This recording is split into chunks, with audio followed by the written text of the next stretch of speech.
ನಮಸ್ಕಾರ ಸರ್. ನಮಸ್ಕಾರ. ಇವತ್ತು ನಮ್ಮ ತುಮಕೂರು ಜಿಲ್ಲೆ ಭಾಗದಿಂದ ಮಧುಗಿರಿ ತಾಲೂಕಲ್ಲಿ ನಮ್ಮ ವಿಶ್ವನಾಥ್ ಸಾರು ಮತ್ತು ವೀರೇಂದ್ರ ಸಾರು ಮತ್ತು ಮಂಜುನಾಥ್ ಸಾರು ಮತ್ತು ಕೀರ್ತಿ ಕುಮಾರ್ ಅವರು ಬಂದಿದ್ದಾರೆ. ಇವರು ನಮ್ಮ ಆಫೀಸ್ನ ಕೇರಳದಲ್ಲಿರೋಂಥ ಹೆಡ್ ಆಫೀಸ್ನ ವಿಸಿಟ್ ಮಾಡ್ಕೊಂಡು ಅಲ್ಲಿ ನಮ್ಮದು ಎಕ್ಸ್ಪೋರ್ಟ್ ಇಂಪೋರ್ಟ್ ಇದೆ, ನಮ್ಮಲ್ಲಿ ಬೆಳೀತಾ ಇರತಕ್ಕಂಥ ಎಲ್ಲ ಉತ್ಪನ್ನಗಳ ಎಕ್ಸ್ಪೋರ್ಟ್ ಮಾಡ್ತಾ ಇರೋ ಹೊರದೇಶಕ್ಕೆ ಅದನ್ನು ನೋಡ್ಕೊಂಡು, ಮತ್ತು ಇಲ್ಲಿ ನಾವು ಪ್ಲಾಂಟೇಷನ್ ಮಾಡಿರೋದಕ್ಕಂಥ 1.5 ವರ್ಷದ ಗಿಡ, 1 ವರ್ಷದ 8 ತಿಂಗಳ ಗಿಡ ಆಗಿದೆ, ಅದನ್ನು ನೋಡೋಕೆ ಬಂದಿದ್ದಾರೆ. ಅವ್ರ ಅನಿಸಿಕೆ ಯಾವ ಥರ ಇದೆ ಅಂತ ಹೇಳ್ಬಿಟ್ಟು ನಿಮ್ಮ ಮುಖಾಂತರ ಕೇಳೋಣ. ನಮಸ್ತೆ ಸರ್. ನಮಸ್ಕಾರ ಸರ್. ನನ್ನ ಹೆಸರು ವಿಶ್ವನಾಥ್ ಅಂತ, ಕರ್ನಾಟಕ ತುಮಕೂರು ಜಿಲ್ಲೆ ಮಧುಗಿರಿ ತಾಲೂಕು ನಮ್ಮ ಗ್ರಾಮ.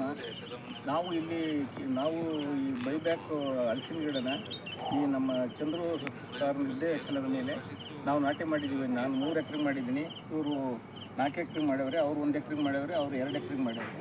ನಮ್ಮ ಅಲೆ ಸುಮಾರು ಒಂದು 2.5 ತಿಂಗಳಾಗಿದೆ ಗಿಡ ನೋಡಿ ನಾವು ನಾಟಿ ಮಾಡಿ.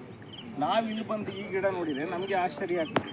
1.5 ವರ್ಷಕ್ಕೆ ಎಲ್ಲ ಫಸ್ಟಿಗೆ ಬಂದಿದ್ದಾವೆ ಈ ಗಿಡ, ಭಾಳ ಚೆನ್ನಾಗಿ ಬಂದವೆ. ನಮ್ಮವು ಇದಕ್ಕಿಂತ ಚೆನ್ನಾಗಿ ಬರ್ತವೆ ಗಿಡ. ನಮ್ಮಲ್ಲಿ ಬಿಸಿಲು ಜಾಸ್ತಿ, ಆದರೆ ನಮ್ಮ ಕರ್ನಾಟಕಕ್ಕೂ ಕೇರಳಕ್ಕೂ ಇರೋ ಡಿಫ್ರೆಂಟ್ ಅಂದರೆ ಇದೆ ನೋಡಿ. ಇಲ್ಲಿ ಪ್ರತಿಯೊಂದನ್ನು ಎಕ್ಸ್ಪೋರ್ಟ್ ಮಾಡಿ ಚೆನ್ನಾಗಿ ದುಡ್ಡು ಸಂಪಾದನೆ ಮಾಡ್ತಾರೆ.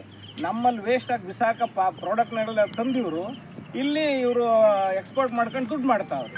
ನಮ್ಮ ಕರ್ನಾಟಕದಲ್ಲಿ ಒಬ್ಬರಿಗೂ ಈ ಕಾನ್ಸೆಪ್ಟೇ ಇಲ್ಲ. ಈಗ ನೋಡಿರಿ, ನಮ್ಮಲ್ಲಿ ಬೆಳೆದಿರೋ ದಾಳಂಬ್ರೆ ತತ್ತಾರೆ, ನಮ್ಮಲ್ಲಿ ಬೆಳೆದಿರೋ ಕರ್ಬೇವಿನ ಸೊಪ್ಪು ತತ್ತಾರೆ, ಕೊತ್ತಂಬರಿ ಸೊಪ್ಪು ತತ್ತಾರೆ, ಈರುಳ್ಳಿ ತತ್ತಾರೆ, ಎಲ್ಲನೂ ಅಲ್ಲಿಂದ ಬೆಳೆದು ಇಲ್ಲಿಗೆ ತತ್ತಾರೆ.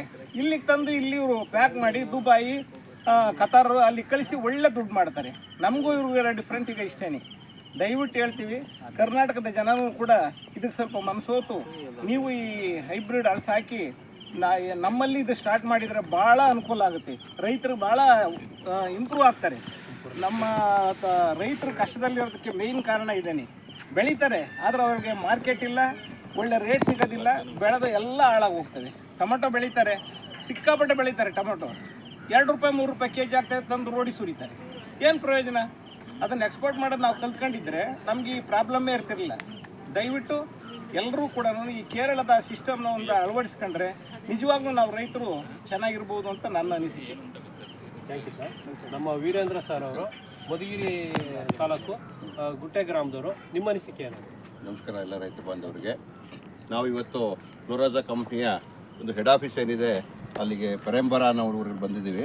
ಇಲ್ಲಿ ನಾನು ಒಂದು 1100 ಗಿಡ ನಾಟಿ ಮಾಡಿದ್ದೀನಿ. ಹಲಸು 2 ತಿಂಗಳು ಒಂದು 400 ಗಿಡ ಆಗಿದೆ, ಮಿಕ್ಕಿದ್ದು 1 ತಿಂಗಳ ಗಿಡ. ನಾವು ನೋಡಬೇಕು ಇದು ಜನಗಳಿಗೆ ಮೋಸನ ಅಥವಾ ಸತ್ಯನ ಏನು ಇದನ್ನು ಪರಾಮರ್ಶೆ ಮಾಡಬೇಕು ಅನ್ನೋ ಒಂದು ಉದ್ದೇಶಕ್ಕೋಸ್ಕರನೇ ಬಂದು ಇವ್ರದ್ದು ಎಕ್ಸ್ಪೋರ್ಟ್ ಇಂಪೋರ್ಟು ಪ್ಯಾಕಿಂಗು ಮತ್ತೆಲ್ಲ ಯೂನಿಟ್ಗಳು ನೋಡಿ ಇವತ್ತು ಅವರೇ ಬೆಳೆಸಿರ್ತಕ್ಕಂಥ ಒಂದು